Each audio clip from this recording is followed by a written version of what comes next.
Just a reminder that all proceeds from our YouTube channel are donated to charity.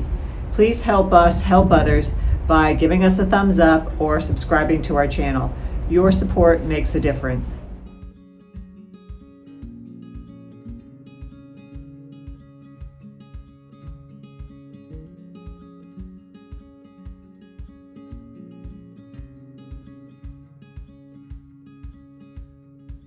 Hey, it's Luxury Travel Docs here today, and welcome to the Viking Gymir. We boarded this Viking longship yesterday in Budapest, Hungary, and we're taking the Grand European Tour from Budapest, Hungary to Amsterdam. We'll be on the Danube, the Main, and the Rhine Rivers. This Viking longship was built in 2015. It has a capacity at double occupancy of 190 passengers with 95 cabins. There are 53 crew members on board. So let's get to it. Oh boy, this is such a common question about Viking River Cruises. How is the food? We promised to post about the dining on our Grand European Cruise, so here it is. In this video, we will show you where you can dine on board, tell you what to expect on board for breakfast, lunch, and dinner, show you the breakfast, lunch, and dinner menus with some photos of what we had mixed in, discuss the included wine and beer with a look at the bar menu and premium wine list. Tell you about the special meal included on every Viking River cruise, let you know about some special touches and snacks available. And finally, we will tell you our opinion.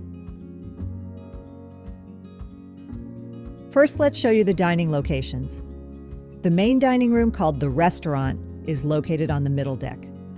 You can also dine on the Aquavit terrace located on the upper deck.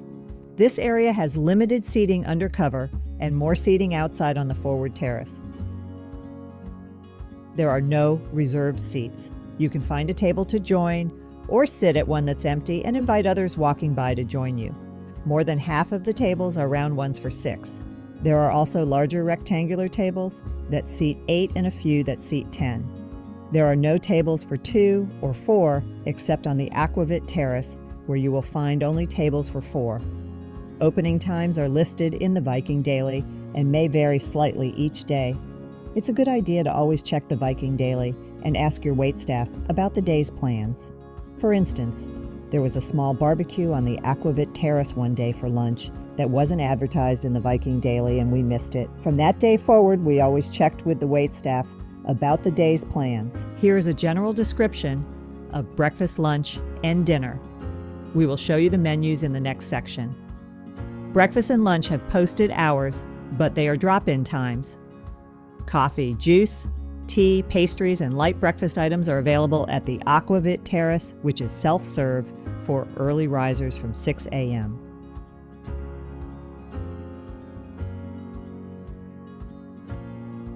Cook to order and a limited buffet breakfast are available in the restaurant at a later time. People arrive at the seated breakfast at all times during the open hours, so if you want to sleep late, great. Most people go to lunch somewhere around the opening time, but going later to lunch is fine, as long as there is enough time to eat before the dining room closes. Also, while dinner is completely an order from the menu setup, breakfast and lunch are mixtures.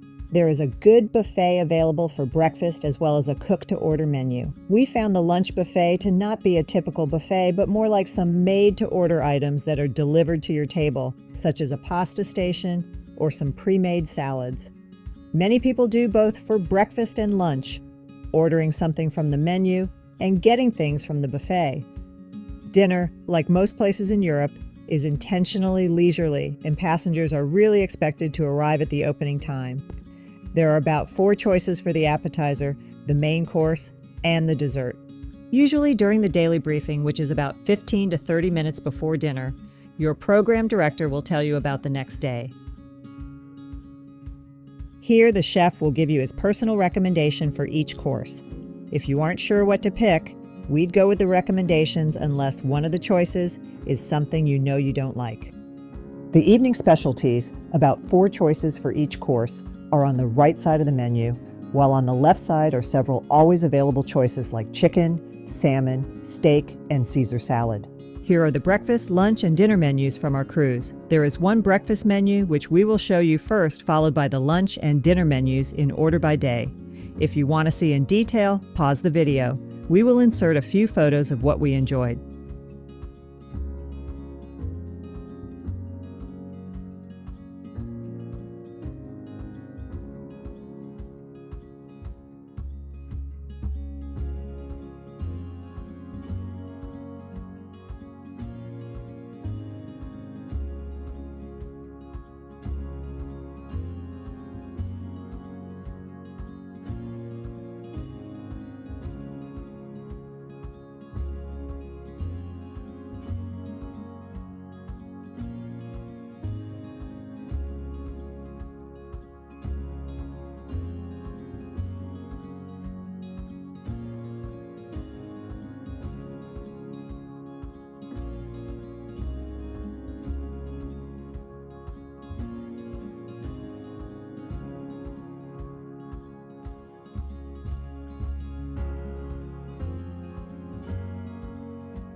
What if you just can't choose? Have them bring you more than one. There is usually one themed dinner for each river cruise. For us, it was Taste of Germany, which was a lot of fun, with the crew dressed in traditional German outfits, traditional German music playing, small samples of traditional German aperitifs being handed out, and more. The meal included all kinds of German specialties like sausages, pretzels, spätzle, mustards, cabbage, schnitzel, and more. It was a mix of buffet and menu items. This was by far the best dinner we had.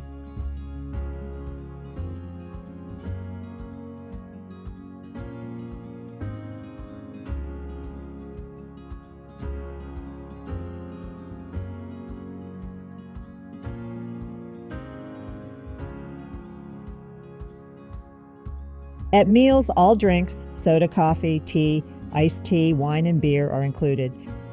Outside of mealtime for an extra price, you can get sodas for about $3, wine for about $5 and up, beer for about $5 and up, and mixed drinks for $9 and up.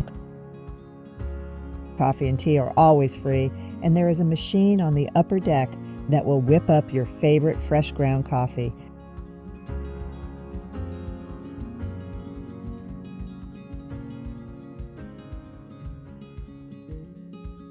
In addition, there are always fresh sweet snacks for your enjoyment throughout the day at the coffee stations.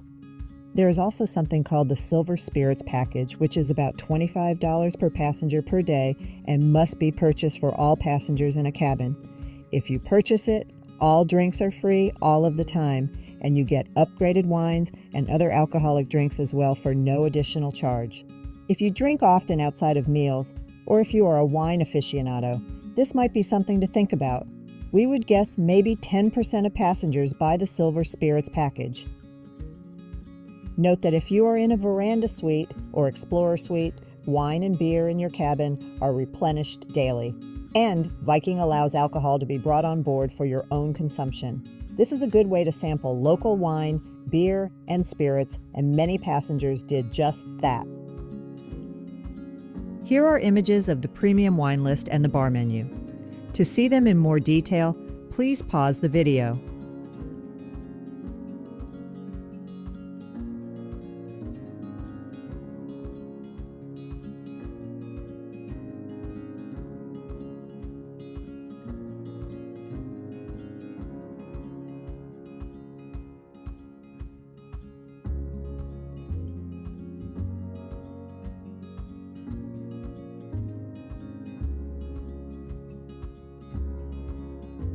We are fans of wine, and we are picky about wines.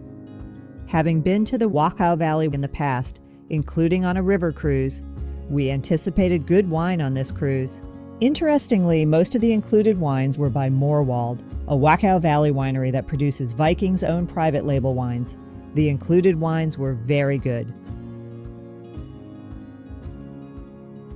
The included beers were things like a Hefeweizen or Heineken and were good as well. We felt there was more than enough alcohol that was included, and we rarely had anything but wine.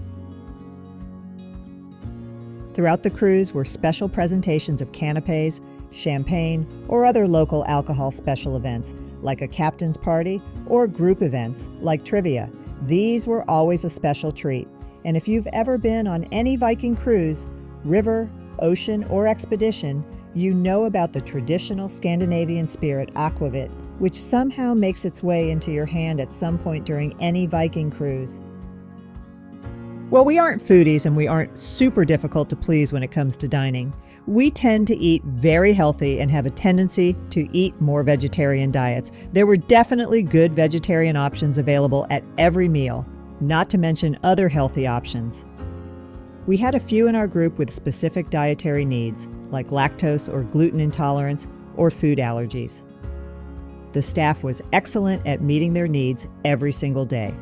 If you have any special needs, you can notify Viking before departure on myvikingjourney.com, or by a phone call to customer service, or tell the staff once you have arrived. We recommend notifying Viking ahead of time so there is no delay. Overall, we felt the dining was a great experience with good food and excellent service. The food was not the best we have ever had, but it most definitely wasn't the worst.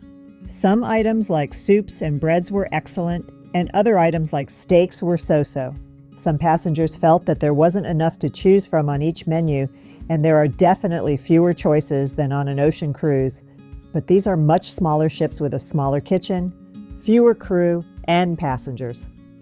We were not surprised with fewer options and were actually impressed with the variety of options. We loved the wines, our friends enjoyed the beer, and we never felt like we would go hungry. We hope you enjoyed our ultimate dining guide for a Viking River cruise. Let us know your experience or ask questions in the comments below. Just a reminder that we donate all profits from this channel to charity, so likes, comments, and subscribers are always appreciated. Always remember to make meaningful and healthy travel happen, and we hope you're enjoying our review of the Viking Mimir on the Grand European Tour. And we'll see you next time.